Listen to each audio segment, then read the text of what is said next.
Our two American teenagers held in Pakistan at the moment. They're at a madrassa, a religious school which often teaches a radical form of Islam.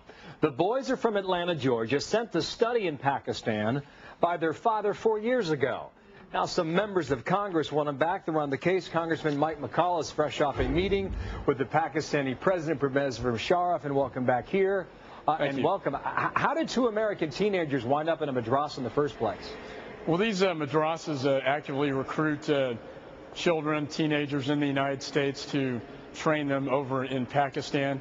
In this case, the father actually dropped them off at the madrassas, all three being American citizens. These schools teach radical, extreme Islam, and from these schools they typically go to the Taliban, Al-Qaeda. The concern here is they have legal documents to get back into the United States. So they pose a threat not only to our troops in Afghanistan, who I had the pleasure to be with on the 4th of July weekend, but they also pose a real direct threat to the security of the United States. Is the father Pakistani, I'm assuming, first off? He has dual citizenship. He's an American and Pakistani. If the father wants him there, can you do anything about it?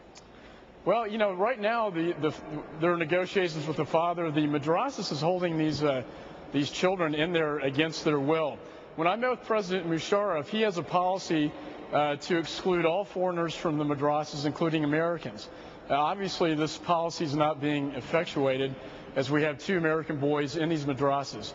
We have evidence there are 80 more in what is the most radical madrassas in Pakistan, and with 20,000 madrassas throughout the country, you can imagine how many more Americans are probably over there in these madrassas. Well, I've got a number here that says 622 different madrassas.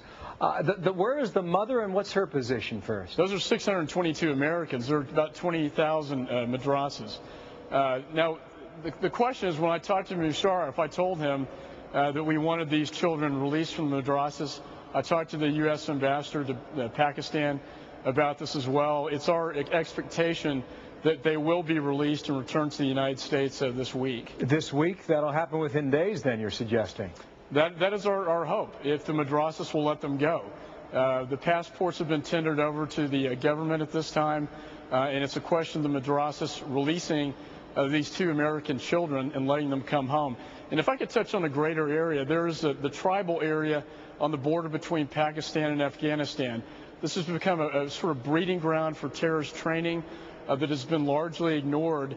It is one of the biggest threats now to our troops in Afghanistan, which is why the violence has gone up about 40% over the last couple of years. And it also presents a direct threat to the security of the United States, because any future attack on the United States is most likely to come out of this tribal area on the border. Well, we do know along that border with Afghanistan there's quite a bit of military activity happening daily, if not weekly there.